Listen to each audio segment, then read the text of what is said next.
তো হে ভিউয়ার্স, কেমন আছেন সবাই? আশা করব সবাই ভালো আছেন। তো আজকে আমরা এক্সপ্লেন করছি if I were rich man মুভিটা। আর এই মুভিটা বানানো হয়েছে খুবই ইন্টারেস্টিং একটা গল্প নিয়ে। একবার চিন্তা করুন, আপনার লাইফটা যদি পুরোপুরি চেঞ্জ হয়ে আপনি একজন কোটিপতি হয়ে যান, তাহলে ব্যাপারটা কেমন হবে? যা মানে বুঝতেই পারছেন, ভিডিওটা শেষ পর্যন্ত দেখতে হবে, আর নয়তোবা অনেক কিছুই মিস করে ফেলবেন। তো চলুন কথা না বাড়িয়ে শুরু করি আজকের ভিডিও। তো এই গল্পের শুরুতে আমরা দেখতে পারি স্যান্টি নামের একটা লোককে, যে কিনা তার ব্যানের মধ্যে ঘুমিয়েছিল। তবে তখনই বেগোনা নামের একটা পুলিশ অফিসার এখানে চলে আসে আর তাকে ব্যানটা এখানে পার্ক করার জন্য জরিমানা করে সে এখান থেকে ব্যানটা নিয়ে চলে যাওয়ার জন্য বলে। আর এরপরে যখন স্যান্টি তার কাজে যায় তখন সে সেখানেও দেরি করে ফেলে। এই জন্য তার বস রোমুলো তার পাওনা টাকাগুলো তাকে দিয়ে আজকেই তাকে জব থেকে বের করে দেয়। তবে যাওয়ার আগে পানিশমেন্ট স্বরূপ তাকে জাহাজের বাথরুমগুলোও পরিষ্কার করতে হয়। আর এরপরে যখন স্যান্টি সেখান থেকে বেরিয়ে অন্য একটা জায়গায় যাওয়ার ট্রাই করে, তখন রাস্তায় তার গাড়ির মধ্যে পেট্রোলও শেষ হয়ে যায়। এই জন্য স্যান্টি একটা বোতল নিয়ে কোনো রকমে চলে আসে একটা পেট্রোল পাম্পে, যেখানে তার বন্ধু পেট্টো জব করত। এখানে যখন স্যান্টি পেট্টোর সাথে কথাবার্তা বলছিল, তখন এই কথাবার্তার মধ্যে আমরা জানতে পারি যে আজকে তার ওয়াইফ মেটির সাথে তার ডিভোর্স হতে যাচ্ছে। তবে যখন সে মেটির সাথে ডিভোর্স করার জন্য লয়ারের কাছে যায়, তখন লয়ার তাদের দুজনকে বুঝিয়ে বলার ট্রাই করে যে যদি তোমরা একে অপরকে ডিভোর্স দিয়ে দাও, তাহলে তোমাদের সম্পত্তি পুরোপুরি অর্ধেক হয়ে যাবে। এখন এগুলো শোনার পরেও মেটি বলে যে আমার কিছু যায় আসে না, আমি যে কোনো মূল্যে যত দ্রুত ডিভোর্স চাই। তবে লয়ার তাকে বলে যে এটার জন্য একটু সময় তো লাগবেই, এত তাড়াহুড়া করে তো আর লাভ নেই। এখন যখন সেখান থেকে বেরিয়ে স্যান্টি রাস্তা দিয়ে যাচ্ছিল, তখনই লটারি বিক্রেতা একটা মহিলা তাকে ডাক দেয়। আর স্যান্টিও তার সঙ্গে কথাবার্তা বলে মজা করতে করতে একটা লটারি কিনে ফেলে। আর সে লটারির টিকিটটা তার সিগারেটের প্যাকেটের উপরে লাগিয়ে দিয়ে সেখান থেকে আস্তে করে বেরিয়ে চলে আসে। তো এরপরে সেদিন সন্ধ্যাবেলায় স্যান্টি চলে আসে তার কলেজের রিইউনিয়ন পার্টিতে। এখানে এসে সে তার বন্ধু প্যাট্রো আর মার্কাসের সাথে মিট করে। তবে তখন স্যান্টি দূর থেকে দেখতে পারে যে তার ওয়াইফ ম্যাটি মারিও নামের একটা লোকের সাথে হেসে হেসে কথা বলছে। এই জিনিসটা দেখার পরে তার একটু জ্বলন হয়। এই জন্য সে গিয়ে যখন তাকে জিজ্ঞেস করে, তখন মারিও তাকে সরাসরি বলে দেয় যে আমি যেই সুপারমার্কেটে জব করি সেই সুপারমার্কেটের মালিক হচ্ছে গিয়ে মারিও। আর এটা শুনে স্যান্টির মনটা আরও একটু খারাপ হয়ে যায়। এই জন্য সে দ্রুত সেখান থেকে চলে আসে তার বন্ধুদের কাছে। যাই হোক, এরপরে রাতের বেলায় যখন সে বাসায় যায়, তখন সে ভুলে সিগারেটের প্যাকেটটা ডাস্টবিনের মধ্যে ফেলে দেয়, কারণ লটারির টিকিট সম্পর্কে তার একটু মনেও ছিল না। তবে যখন সে সকালবেলা ঘুম থেকে উঠে রেডিও শুনতে শুনতে গোসল করা শুরু করে, তখন সে লটারি সম্পর্কে জানতে পারে। আর এই জন্য সে তখনই দৌড়ে বাইরে এসে ডাস্টবিনের মধ্যে ময়লার মধ্যে সেই সিগারেটের প্যাকেটটা খোঁজা শুরু করে। আর একটু পরে যখন সে ফাইনালি সিগারেটের প্যাকেটটা পেয়ে যায়, তখন সে খুশিতে পাগলের মতো হয়ে যায়, কারণ সে জানতে পারে এই লটারির টিকিটটা সে উইন করে ফেলেছে। যদিও স্যান্টি এই খবরটা ম্যাটিকে দেওয়ার জন্য যাওয়া শুরু করে, তবে একটা পর্যায়ে যখন সে ম্যাটির কাছে যায়, তখন সে দেখতে পারে ম্যাটি মারিওর সঙ্গে গুলুগুলু করছে। তবে এটা দেখার পরে সে যখন মন খারাপ করে চলে যায়, তখন আমরা দেখতে পারি ম্যাটি তাকে কিস করার জন্য না করে দিয়েছিল। তো এরপর স্যান্টি টিকিটটা নিয়ে চলে আসে ব্যাংকের মধ্যে তার উইন করা $25 মিলিয়ন উইথড্র করার জন্য। তবে যখন সে কাউন্টারের কাছে যায়, তখন সে ভয়ে আবারও পেছনে ব্যাক করে। আর এই ব্যাপারটা ব্যাংকের ম্যানেজার ডেমিয়ান দেখতে পারে, এই জন্য ডেমিয়ান তাকে ফলো করা শুরু করে। তবে স্যান্টি প্রচণ্ড ভয় পেয়ে তার গাড়ি দিয়েই পালিয়ে চলে আসে। তবে মাঝরাস্তায় এসে সে দেখতে পারে যে ডেমিয়ান তো তার গাড়ির পেছনেই লুকিয়েছিল। এখন ডেমিয়ান তাকে সমস্ত ব্যাপারটা খুলে বলে আর তার $25 মিলিয়ন উইথড্র করতে তাকে সাহায্য করার প্রতিশ্রুতি দেয়। তবে সে তাকে পরামর্শও দেয় যে এই টাকাগুলো খুবই প্রপার ওয়েতে খরচ করবে, টাকাগুলো পাগলের মতো উড়িয়ে দিও না। তো এরপরে যখন সে ডেমিয়ানের সাথে লাঞ্চ করতে যায়, তখন ডেমিয়ান কথাবার্তায় জিজ্ঞেস করে, বলো তোমার ফ্যামিলির কী অবস্থা? তখন স্যান্টি বলে যে আমার তো ডিভোর্স হতে যাচ্ছে। তবে এইটা শোনার পরে ডেমিয়ান তাকে পরামর্শ দিয়ে বলে যে যদি তোমার ডিভোর্স হয়ে যায়, তাহলে এই লটারির অর্ধেক টাকা তোমার ওয়াইফকে দিতে হবে। সো এই ব্যাপারটা মোটেও ঠিক হবে না, তোমার উচিত তোমার ওয়াইফের থেকে এই ব্যাপারটা লুকিয়ে রাখা। যদিও স্যান্টি কোনোভাবেই চাইছিল না তার ওয়াইফের থেকে এই জিনিসটা লুকাতে, তবে যখন পরবর্তীতে সে আবার তার ওয়াইফকে মারিওর সঙ্গে দেখতে পারে, তখন তার মাথা আবারও বেশি গরম হয়ে যায়। আর এই জন্য ফাইনালি সে সিদ্ধান্ত নিয়ে ফেলে যে সে এই সমস্ত ব্যাপারটা সবার থেকে লুকাবে। আর যখন ডেমিয়ান এসে পরে তাকে জিজ্ঞেস করে, তখন সে বলে যে হ্যাঁ, তোমার কন্ডিশনে আমি রাজি আছি। আর এরপর সে চলে আসে মারিওর কাছে, কারণ মারিও তাকে একটা জব দেওয়ার জন্য প্রপোজাল দিয়েছিল। এখন এখানে অনেকক্ষণ কথাবার্তার পরে ফাইনালি স্যান্টিকে একটা জব দিয়ে দেওয়া হয়, সে মাল লোড করার একটা চাকরি পেয়ে যায়। তবে সেখান থেকে বাসায় ব্যাক করার আগে স্যান্টি চলে আসে একটা হাইফাই শোরুমে। এখানে সে তার লটারির উইন করার টাকাগুলো দিয়ে খুবই দামি দামি জামা কাপড় জিনিসপত্র কিনে সেগুলো নিয়ে বাসায় ব্যাক করে, আর সেগুলো ঘরের মধ্যে বিভিন্ন জায়গায় লুকিয়ে দেয়। আর সে পাগলের মতো ডান্স করা শুরু করে, কারণ সে খুশিতে পাগলের মতো হয়ে গিয়েছিল। তবে দুর্ভাগ্যবশত তখনই সেখানে তার ওয়াইফ চলে আসে। আর তার ওয়াইফকে দেখার পরে সে তার দামি জামা কাপড় আর ঘড়িটাকে লুকানোর ট্রাই করছিল। তবে তার ওয়াইফের তার উপর একটু সন্দেহ হয়ে যায় যে এখানে কোনো একটা সমস্যা তো আছেই, সে হঠাৎই উল্টাপাল্টা বিহেভ কেন করছে। তো এরপরে সেদিন সন্ধ্যাবেলায় স্যান্টি চলে আসে একটা খুবই বড় রেস্টুরেন্টে। এখানে যখন সে খাবার দাবার খাচ্ছিল তখন এখানে সে ক্রিস্টিনা নামের একটা মেয়েকে দেখতে পারে, যে মেয়েটা খুবই সুন্দর ছিল। আর যখন তাদের দুজনের একে অন্যের উপরে নজর পড়ে তখন তারা একে অন্যকে দেখে একটা মুচকি হাসি দেয়। তবে যাই হোক, পরদিন সকালবেলা যখন স্যান্টি ঘুম থেকে ওঠে তখন সে দেখতে পারে সে কাজের জন্য অলরেডি অনেকটা লেট হয়ে গেছে। এই জন্য সে দৌড়ে চলে আসে সেই সুপার শপে, আর এখানে এসে সে তার সহকর্মী তানিয়ার কাছে মাপও চায়। তবে এরপরে ম্যাটি তাকে জিজ্ঞেস করে যে কালকে রাতে তুমি ছিলে কোথায়। তবে যখনই সে অ্যান্সারটা দিতে যাচ্ছিল তখন এখানে মারিও এসে তাকে উল্টাপাল্টা বলা শুরু করে। তবে ম্যাটি ব্যাপারটাকে হ্যান্ডেল করে নেয়। তো এরপরে পরদিন সকালবেলা স্যান্টি গিয়ে আরিস নামের একটা সার্ফারের সাথে মিট করে, যে কিনা তাকে সার্ফার শেখাবে, কারণ সে নিজেও এখন সার্ফিং শিখতে চায়। আর কয়েকদিন প্র্যাকটিস করার পরে ফাইনালি সে অনেকটা সার্ফিং শিখেও ফেলে, আর সমুদ্রের মধ্যে সে ভালো করেই সার্ফিং করতে পারছিল। তো এরপরে সেদিন সন্ধ্যাবেলায় যখন স্যান্টি আবারও একটা হাইফাই রেস্টুরেন্টে চলে আসে তখন তাকে তার বন্ধু মার্কাস আর পেট্রো কল দেয়। এখানে যখন কথাবার্তা হচ্ছিল তাদের মধ্যে তখন স্যান্টি তাকে সার্ফিং শেখা সম্পর্কে বলে। তবে এটা শোনার পরে মার্কাসের মনের মধ্যে একটু সন্দেহ হয়। তার মনে হয় যে স্যান্টি মনে হয় ডিপ্রেশনের মধ্যে গিয়ে এরকম পাগলের মতো প্রলাপ বলছে, কারণ সার্ফিং শেখা হচ্ছে বড় লোকদের কাজ, আর তার কাছে নাই কোনো টাকা, সে কেন সার্ফিং শিখতে যাবে। আর এই জন্য সে তাকে বলে যে আমাদের কাছে চলে আসো, আমাদের সঙ্গে মিট করো, আমরা কথাবার্তা বলে ব্যাপারটাকে সলভ করতে পারবো। তবে আমরা দেখতে পারি যে স্যান্টি তার সঙ্গে মিট করতে চায় না, সে ফোনটা কাট করে দেয়। তারপরে পরদিন সকালবেলা ড্যামিয়ানের সাথে স্যান্টি চলে আসে রোমুলুর একটা শিপ কেনার জন্য।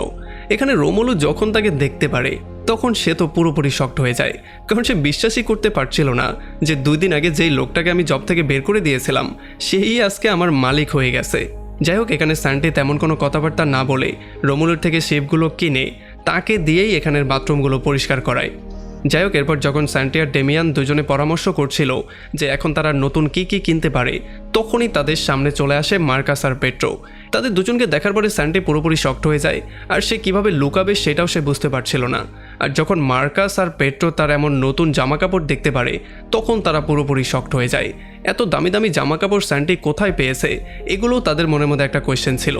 তবে স্যান্টি তাদেরকে মিথ্যা বলে বুঝিয়ে দেয় যে এই জামাকাপড়গুলো তো আমাকে আমার বস দিয়েছে, কারণ আমার নতুন চাকরির জন্য এগুলোর দরকার হয়েছে। তবে মার্কাস আর পেট্রো তাদের উপর একটু বেশি রাগ করেছিল, আর তারা এটা বলে চলে যায় যে আজকাল তুমি আমাদেরকে ইগনোর করছো, সো এই ব্যাপারটা মোটেও তুমি ঠিক করছো না। যাই হোক, এরপরে রাতের বেলায় ডেমিয়ান আর স্যান্টি দুজন খুবই ভরপেট খাবার দাবার খেয়ে বাসায় ব্যাক করে। আর যখন স্যান্টি বাসায় এসে জামাকাপড় চেঞ্জ করে আগের জামাকাপড় পরে বাসায় ঢুকে তখন সে দেখতে পারে তার ওয়াইফের বাবা মা এখানে ডিনার করার জন্য এসেছে।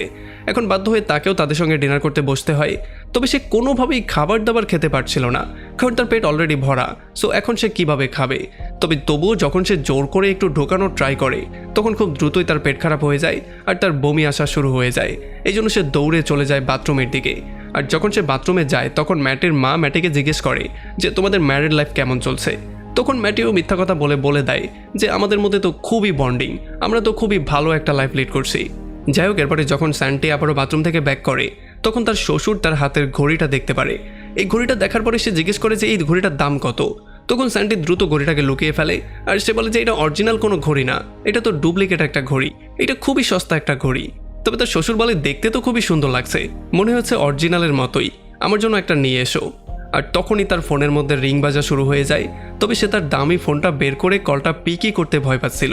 আর যখন ম্যাটি তাকে বারবার করে বলছিল কলটা পিক করার জন্য তখন সে কথায় বলে দেয় যে আমরা দুজন তো ডিভোর্স নিতে যাচ্ছি, সো তুমি আমার লাইফের মধ্যে এত এন্টারফায়ার কেন করছো।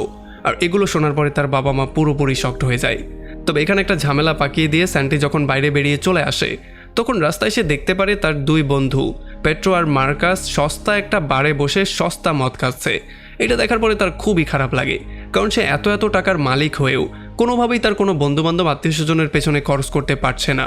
আর এরপর যখন সে হোটেলে বসে বসে তার দামি দামি গ্যাজেট নিয়ে খেলাধুলা করছিল তখন সে খুবই একাকিত্ব বোধ করছিল।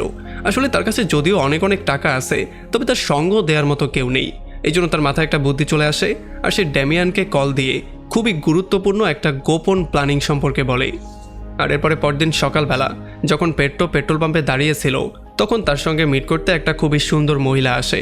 আর এই মহিলা এসে তার রূপের অনেক প্রশংসা করে আর তাকে মডেলিং করার একটা অফার দেয়। আর এই খবরটা পাওয়ার পরে সে দ্রুত চলে আসে তার বন্ধু মার্কাসের কাছে আর এখানে এসে তার সঙ্গে সমস্ত ব্যাপারটা শেয়ার করে। তবে তখনই এখানে স্যান্টি চলে আসে যে কিনা এসে অন্য একটা চেয়ারে বসে।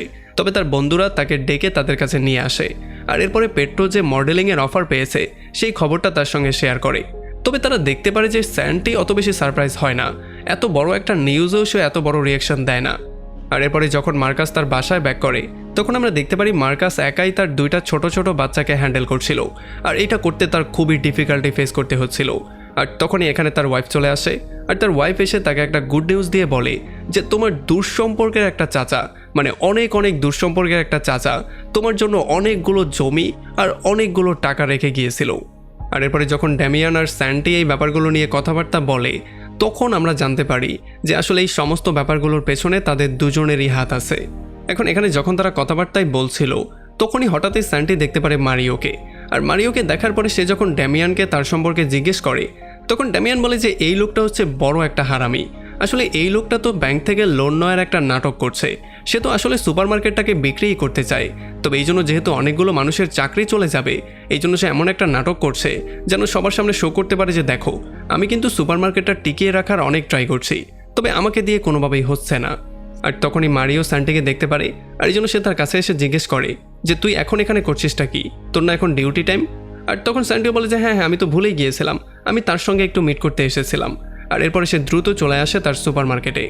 তো এরপরে যখন তারা সুপারমার্কেটে ছিল তখন ম্যাটের কাছে তানিয়া জিজ্ঞেস করে যে আসলেই কি সুপারমার্কেটটা সেল হয়ে যাবে? তখন তানিয়া বলে যে না, এগুলো সবই মিথ্যা কথা, সুপারমার্কেট কোনোভাবেই সেল হবে না, মারিও এটাকে কোনোভাবেই সেভ করে ফেলবে।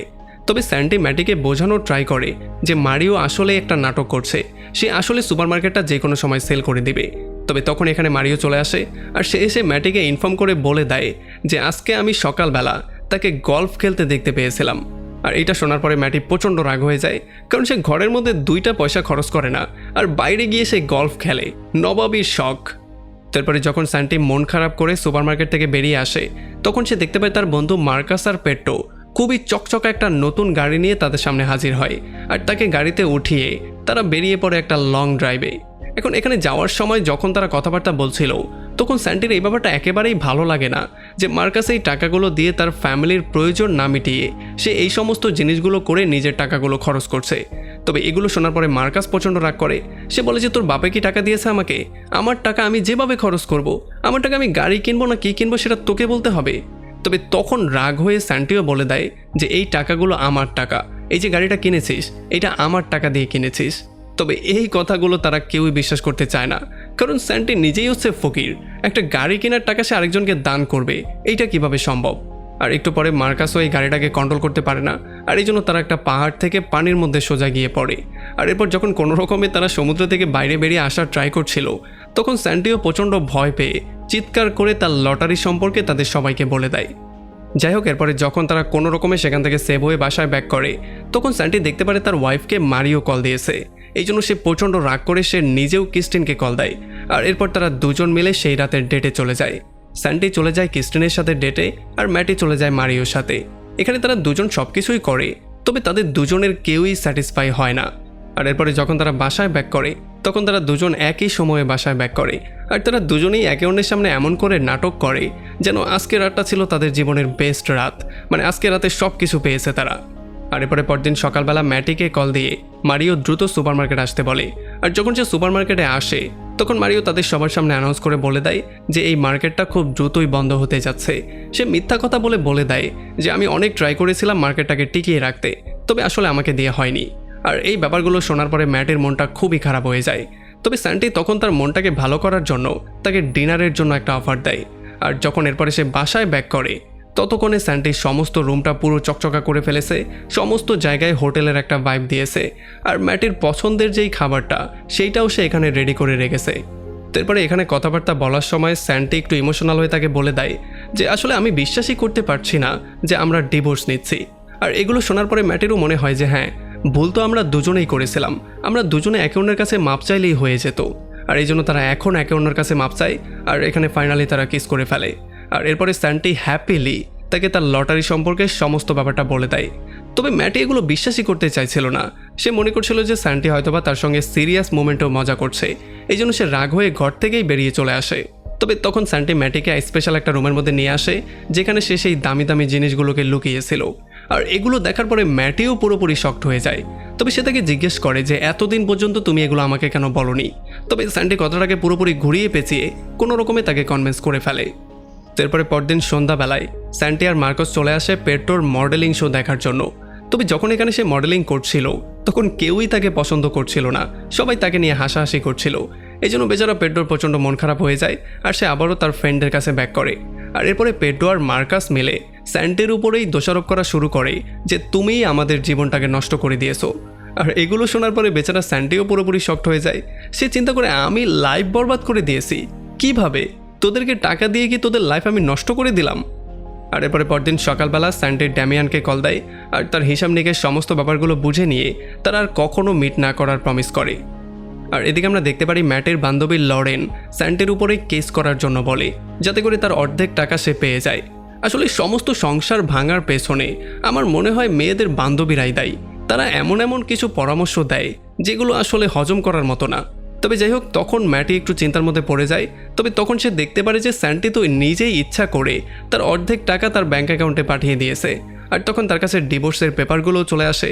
আর এগুলো নিয়ে চিন্তাভাবনা করে ফাইনালি ম্যাটি বুঝতে পারে যে না, সে তাকে ডিভোর্স দিবে না, সে এখনও তাকে ভালোবাসে। আর তখন ম্যাটির কাছে একটা কল চলে আসে আর সে জানতে পারে সেই সুপার মার্কেটটা বন্ধ হচ্ছে না, সেটা আবারও রিওপেন হচ্ছে। এই জন্য সে দৌড়ে চলে আসে সুপার মার্কেটে। আর এখানে আসার পরে তানিয়া তাকে বলে যে কেউ একজন এই পুরো সুপার মার্কেটটাকে কিনে নিয়েছে, যার মানে এখন আর এই মার্কেটটা বন্ধ হচ্ছে না আর আমাদের চাকরিগুলোও যাচ্ছে না। আর যখন ম্যাটি এই খুশির খবরটা মারিওকে দেওয়ার জন্য যায় তখন সে জানতে পারে যে মারিওই হচ্ছে গিয়ে সেই কালপিট যে কিনা এই সুপার মার্কেটটাকে সেল করতে চাচ্ছিল। আর তখন এখানে ড্যামিয়ান চলে আসে আর ড্যামিয়ান বলে যে মারিওকে জব থেকে বের করে দেওয়া হয়েছে আর এখন এই সুপার মার্কেটের পুরোপুরি ডিরেক্টর, মানে এই পুরো সুপার মার্কেট হ্যান্ডেল করবে তুমি, মানে ম্যাটি। আর এই জন্য ম্যাটিও পাগলের মতো হয়ে স্যান্টিকে খোঁজা শুরু করে এই খবরটা দেওয়ার জন্য। তবে তখন আমরা দেখতে পারি স্যান্টি এয়ারপোর্টে সেখান থেকে চলে যাওয়ার ট্রাই করছে আর ম্যাটিও তাকে ফলো করতে করতে এয়ারপোর্ট চলে আসে। আর ফাইনালি অনেকক্ষণ খোঁজাখুঁজি করার পরে সে স্যান্টিকে পেয়েও যায়। ম্যাটি তাকে দেখার সঙ্গে সঙ্গে জোরে একটা চড় মারে আর তার সঙ্গে চিল্লাচিল্লি করা শুরু করে। তবে তখনই আবার তারা দুজন একে অন্যকে কিস করে ফেলে। আর এরপরেই আমরা দেখতে পারি তাদের লাইফটা পুরোপুরি পারফেক্ট হয়ে যায়। তারা একে অন্যকে সাপোর্ট করা শুরু করে। তাদের কাছে যেহেতু টাকাও আছে এই জন্য তারা লাইফটাকে খুবই ভালো করে এনজয় করছিল।